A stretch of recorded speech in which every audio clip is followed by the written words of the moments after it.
Welcome back to the arcade. I figured that since the last video we got that game board working and we found a simple fix. It was just cold solder joints on the header pins. We had one more game board left to fix. So I figured since we had everything out, why not? Let's go ahead and see if we can fix it. Alright, I put this board in and it's displaying the same problem it had the last time I tried it. As you can see, it's got a line of sparklies, I call them, on the left-hand side of the screen. Anytime you have the black background with the star field, you have them. Sometimes they're not quite as much like right now, and then sometimes they get a little heavier. However, when you have it like on the Space Invaders screen with the blue background, they're not there. You can't see any sign of any particular problem. So as you can see right here, you look, there's nothing. But when you get here, yeah, it sometimes it's worse than other times. Now, I have seen a couple people say they have this problem, except that instead of being on just the left-hand side, they also have the problem on the right-hand side. And it's some video on YouTube that shows their problem, and it looks very similar to this, only theirs covers more of the screen on both sides. But they did say that they found a problem, and it's a chip on the board, and they say what chip it is. So if it turns out that this isn't a problem caused by cold solder joints like the last one, then we have an avenue to explore to see if that particular chip may be the same type of problem or in the same area on the board at least, because it is displaying some of the exact same characteristics as their problem was. So let's go ahead and shut the game down, pull the board out. We'll take it over here and we'll take a look at it and see if we have any cold solder joints. If we do, then I'll go ahead and fix those, and then we'll put it back in and test it again. Okay, well, last time we figured out the problem was cold solder joints on the header pins on the game board here. So we decided to take a peek at this one, and sure enough, this one has some cold solder joints too. You can see that one right there. You can see the circle around the pin. That's definitely a cold solder joint. The one next to it don't look too awful good. So let's just take a quick look at all these. That one's questionable. Alright, that one right there you can see. It's definitely a cold solder joint. That one you can see a ring around it. That's a cold solder joint.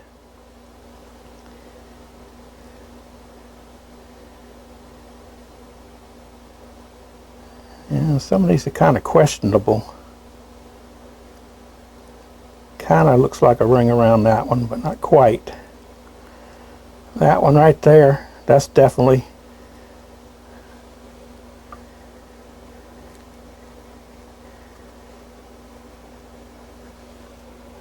okay. Where am I at here? Okay, there we go.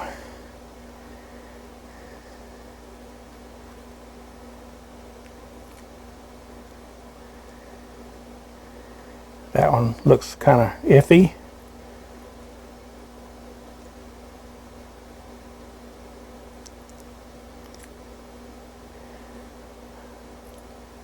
That one looks iffy.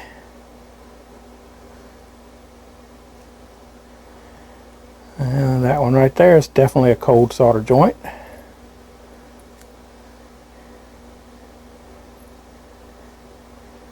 That one could be.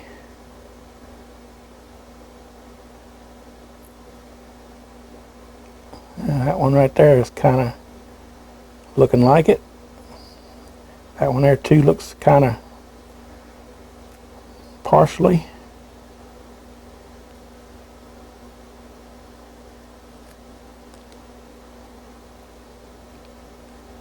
And that one right there, yeah, that's one too. So yeah, these need to be reflowed. So I think what I'll do is I'll go ahead, since you've watched me reflow all of them in the last video. If you want to see it, you can go back and watch the other video if you haven't seen it. I'm going to go ahead and do this off camera. I'm going to reflow all the pins, and then we'll put the board back in, and we'll see if that changes anything. That could be the whole problem. Then again, it may not be a problem, but it's a good possibility. If it's not a problem, it will be a problem eventually. I mean, even though these some of these joints are definitely cold solder joints, they could still be making contact, but they're going to be iffy. So we need to take care of them first. So let's go ahead and take care of those, and we'll be back and we'll test it out. Okay, here they are, all reflowed and the flux cleaned off.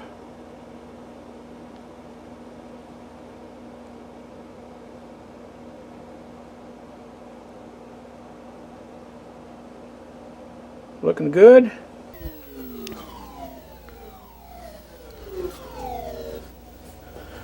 Okay, got the board back in, and we still got the problem. So we're not as lucky as we were the first time around. So we definitely still have a problem.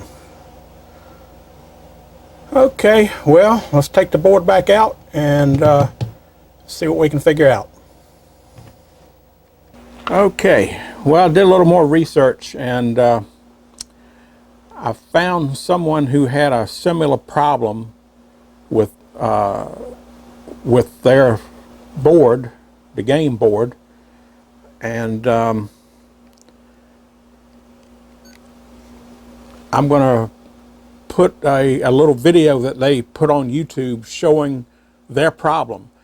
And if you can see, take a look at it, they have the little sparkly lines running both on the left and the right hand side of the screen. Okay, their fix, they did figure out what it was. Their fix was to replace U15 and U16, which is both LS 161. And if we look at the schematics here, of course, over here is where we were looking at the header pins for the input controls, and here are the two custom chips. Okay, and down here, this is the speech chip, the SC01, and this right here is the sound output, the audio 1 and audio 2. So this section is the sound. Okay, so up here we have, here's U16 and there's U15. Okay, these are both tied in right here to vertical DR and horizontal DR. Now, don't know what that means. One's vertical, one's horizontal DR. Could that mean driver? I don't know. But the LS74 LS 161s, I have a sheet here somewhere. I looked them up, and they are a counter, a synchronous counter. So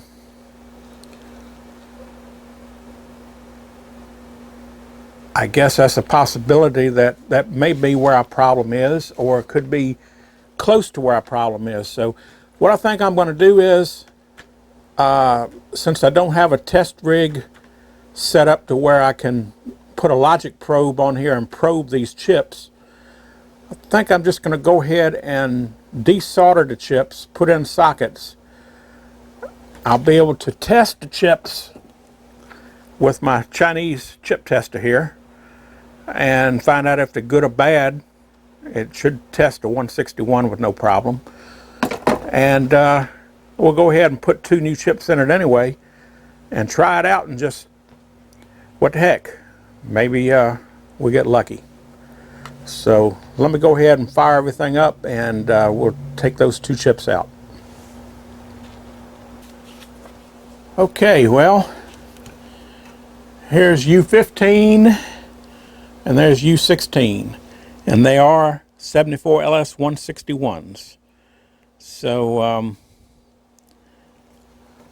let me go ahead and we'll pull these chips.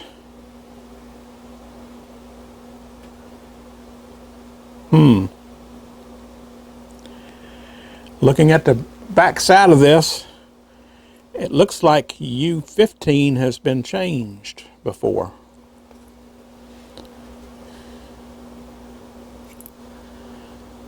It definitely looks like it's been resoldered, and it's got a little bit of flux around it, which hadn't been cleaned off, although it don't look like much. But I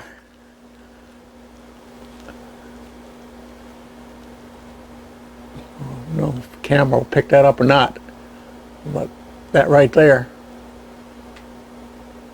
So, all right, well, maybe somebody has already tried to fix this board one time before.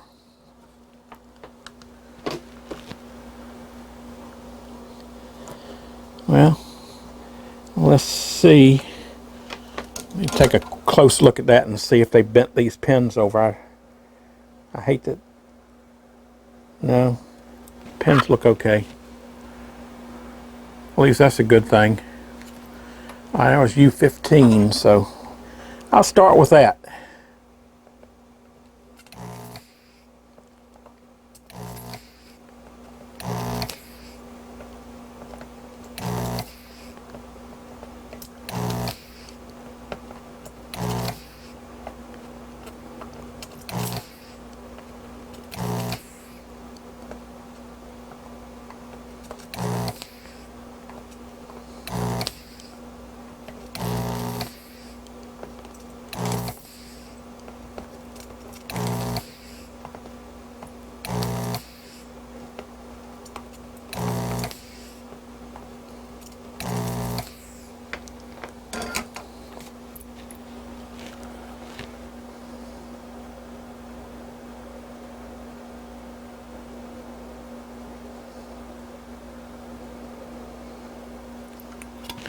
Okay, only one of them looks like it didn't take too good here.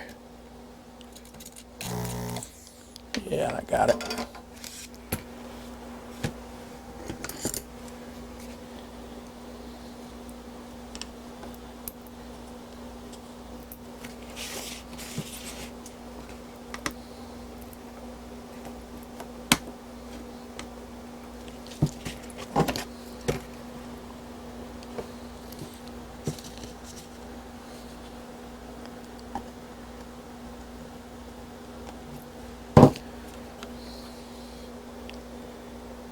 Looks like we got one more.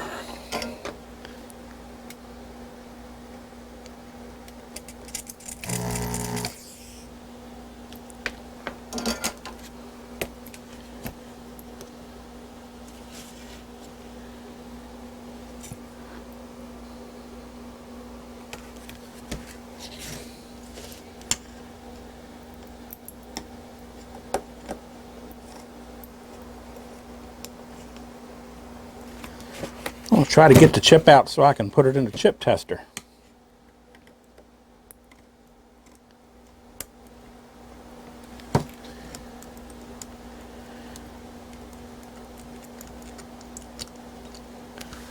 Okay, there we go. Got it out intact.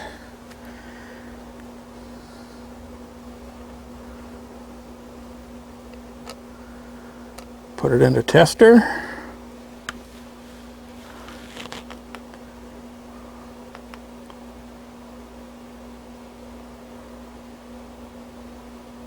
Okay, well, it detected it. It says it's a 74 LS 160 or 161, 162 or 163. So this is a 161. So obviously that chip is okay.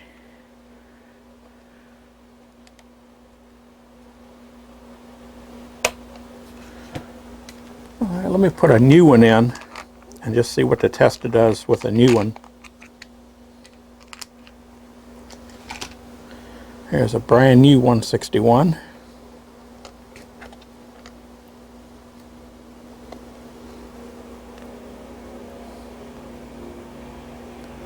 And it comes up with the same exact thing. So, all right, that one was good.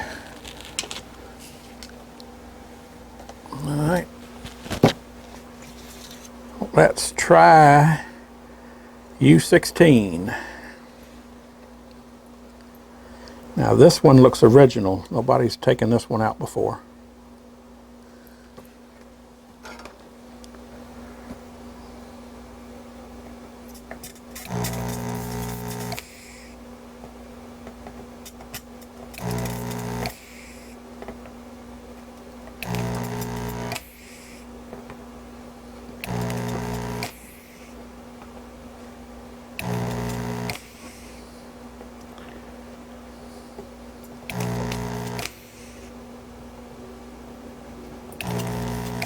May not be original because all the pins look like they've bent over a little bit.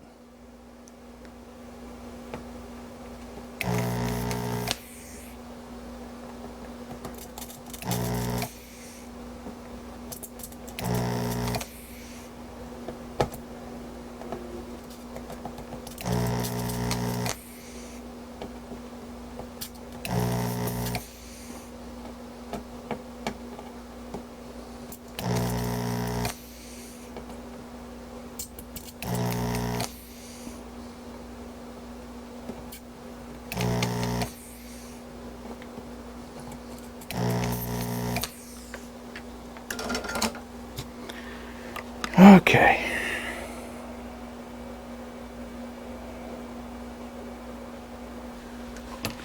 All look good.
Okay, something still got it here. All right, let me piddle around with this a little bit. I'll be right back. Okay, this one was being stubborn, but I got it loose. Okay. Let's go ahead and put it in and try it.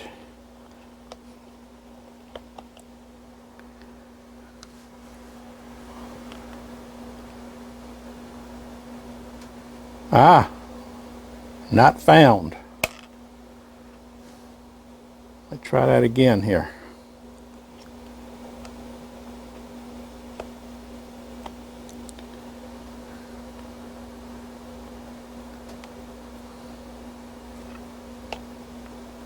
Make sure it's in there good.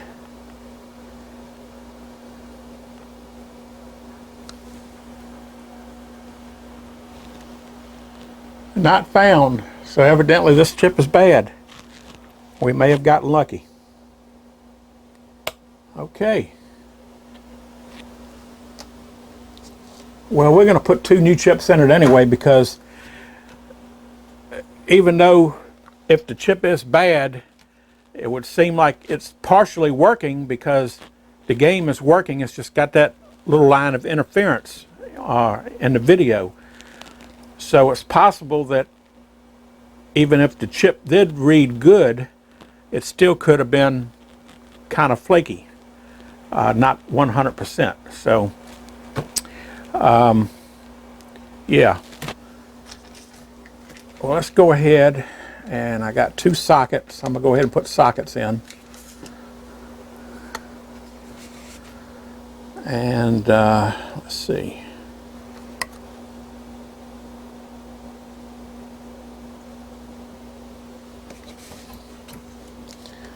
Look at the board, make sure they look clean.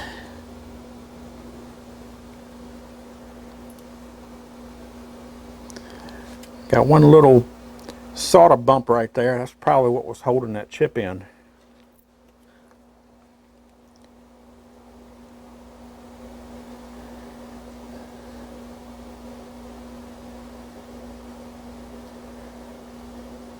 They all look good and clean on the back. Just get that one little solder hump off of here. There we go. All right.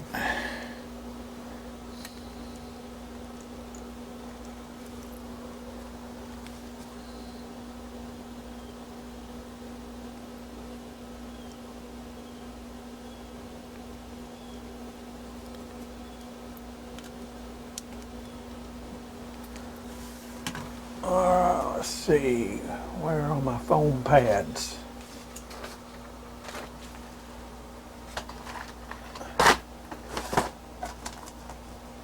There we go. Probably need both of them.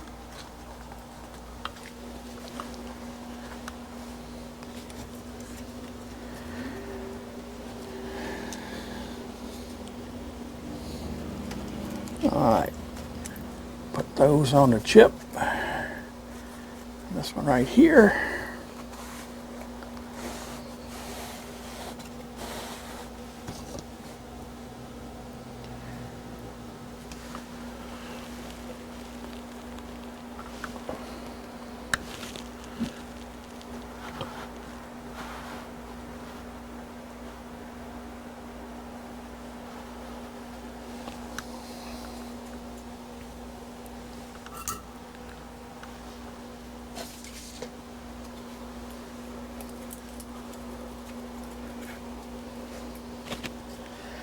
Okay, I'm just going to go ahead and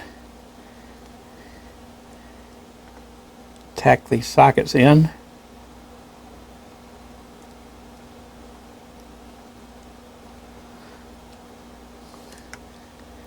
One corner of each.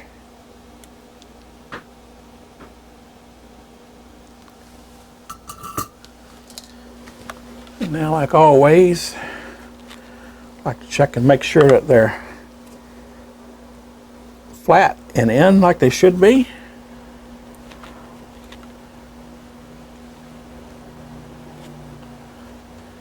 And they are. They look fine.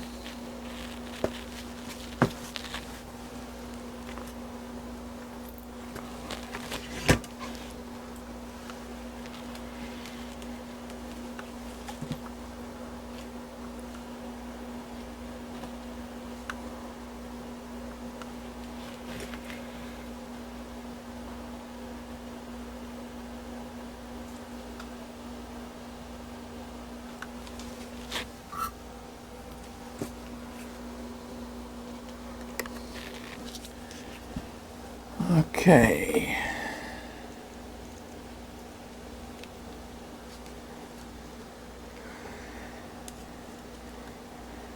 Go ahead and solder these in.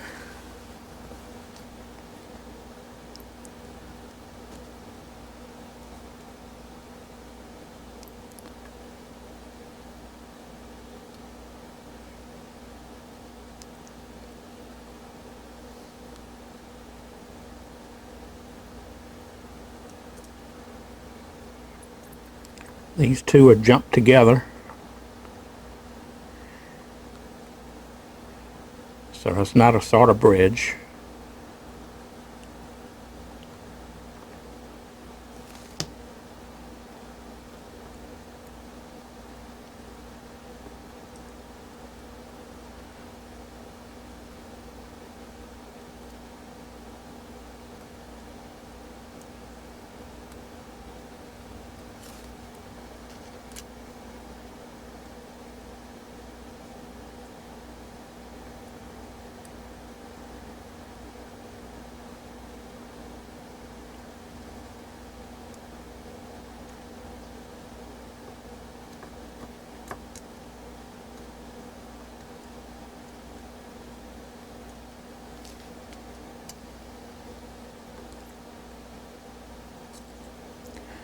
And same here, these two are tied together.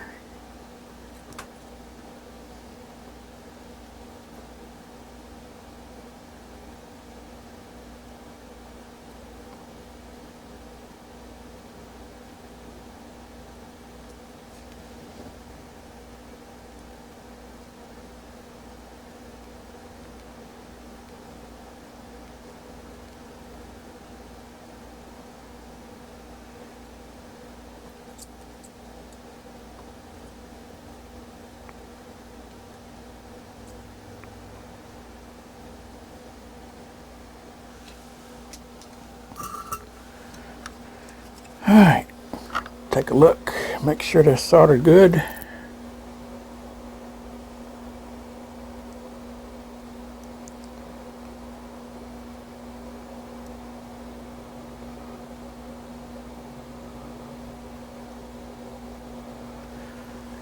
Okay, they look good.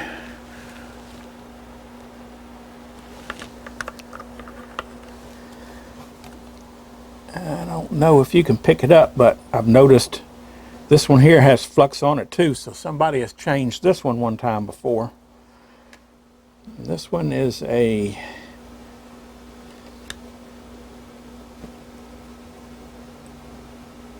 MC14099B at U7. So somebody has definitely changed that one before. See if it looks like anything else has been soldered on here.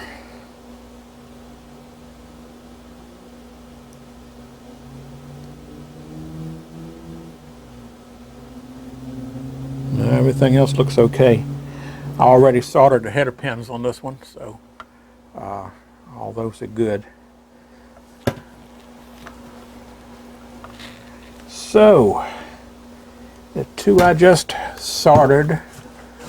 Let me find my flux brush here. I always lose my brush. There it is. And let's go ahead and clean the flux off of these.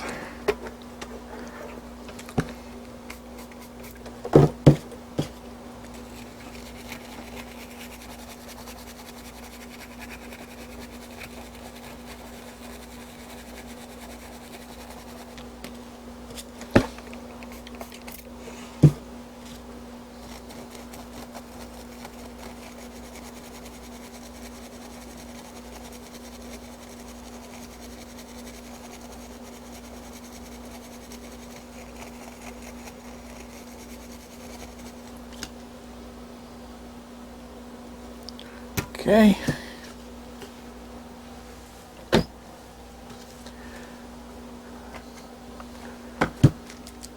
Now, I'm going to take my two new 161s and let me go ahead and just, I only checked one of them, so let me check both of them, make sure they both check good before I put them in.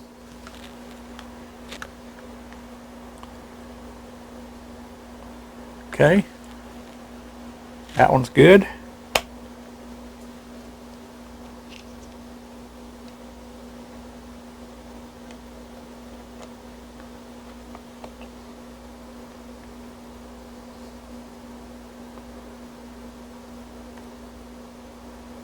And that one should be good. So we should be good to go.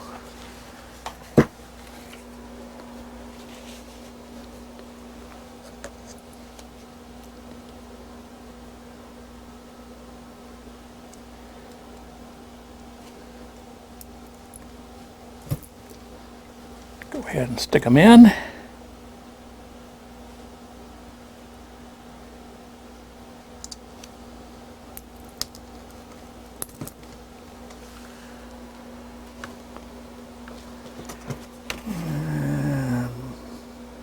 Make sure they're in. Make sure no pins get bent over. Looks good. And we'll need to let that alcohol dry a little bit. It's still a little wet. And soon as it dries, we'll stick it in the game and give it a try. Okay, it's the moment of truth here. Got the board in, turned the game on. Let's see what we got.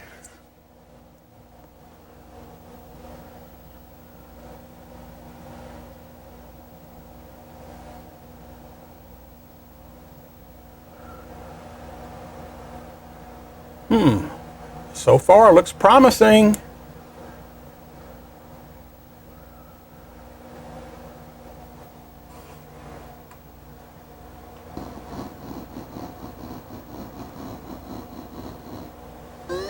All right, we have success. Another Gorf game board fixed. So that means I now have all three of my spare game boards working. All right.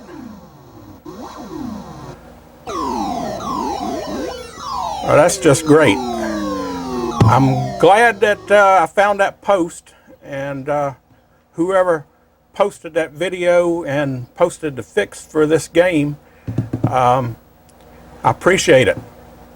It pays to do a little research and to you know, Google search everywhere you can in different ways to, you know, because sometimes it's hard to do a search to find an exact problem.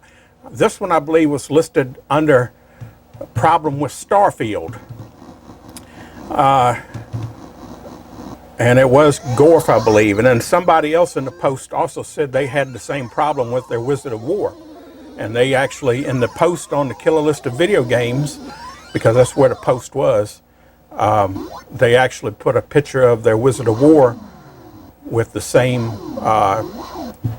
interference on both sides of the screen. Now mine, granted, only had the interference on the one side of the screen, but it looked close enough to where, hey, I figured I'd give it a shot. And since my soldering skills, I might not be the greatest solderer in the world, but I can manage and get by usually without doing any damage. So I figured, what the heck? Go ahead and pull the chips, check them with that cheap Chinese tester, which, in my opinion, sure, it's not 100% accurate all the time. It doesn't do everything, but it sure does a whole lot of this common logic chips. And it's just another tool in your arsenal. You know, if it helps you, that's fine. If it doesn't help you, well, then you have to go elsewhere. But yeah, great. All right, another one in the books. So let me go ahead and shut this down, and we'll go over here and I'll give a little conclusion to it. Okay, well, here it is, another Gorf game board repaired, and turned out to be a simple fix. It was only one of these chips that was bad, but I went ahead and replaced both of them just in case. So that again was U15 and U16. I believe U16 was the one that was bad. Somebody had already replaced U15. I think that's the way it was. Maybe they had tried to fix it and they replaced that one chip and gave up on it. Who knows? And I did look up that other chip that somebody had replaced. The one right here at U7. And I'm not quite sure what that does. I'll have to look up that chip to find out for sure what that particular chip does. But U7 is right here in the schematics.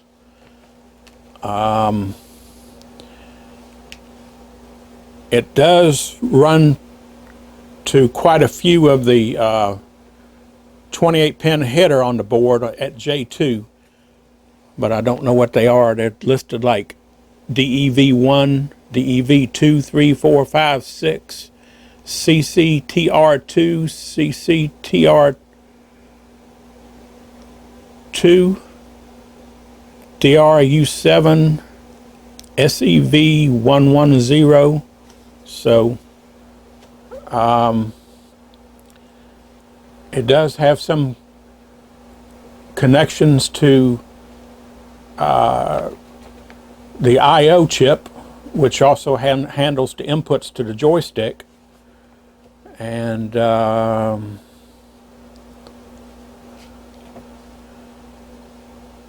it's also connected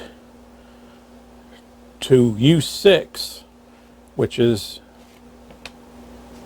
another identical chip. U7 and U6 are the same, so one of it goes down here to the audio circuit and has some connections to the speech chip, so maybe that has something to do with the speech or the sound. I'm not having any problems with that, so somebody must have fixed that once upon a time. So, okay. Well, it's always nice to have, even though these are yellowed, a nice set of schematics. You can still read them. And this little IC tester, if you're into board repairs and you don't have a whole lot of cash to spend, these are pretty cheap. I don't know what they run now, but if memory serves me, I don't think I paid more than $40 for this. 40, maybe 50, I don't know. But they're all on eBay. All you got to do is do a search for IC tester, and you can come up with them. It's a real handy tool for testing, you know, standard logic chips. So 74 series, and it does some other series. It does some op amps. It's very handy. I wish they would come out with a new updated version that does even more, but you know, you can't have everything. So there you go. Another repair in the books. Another successful arcade fix. So this has just been another arcade fix. Have you had your arcade fix today?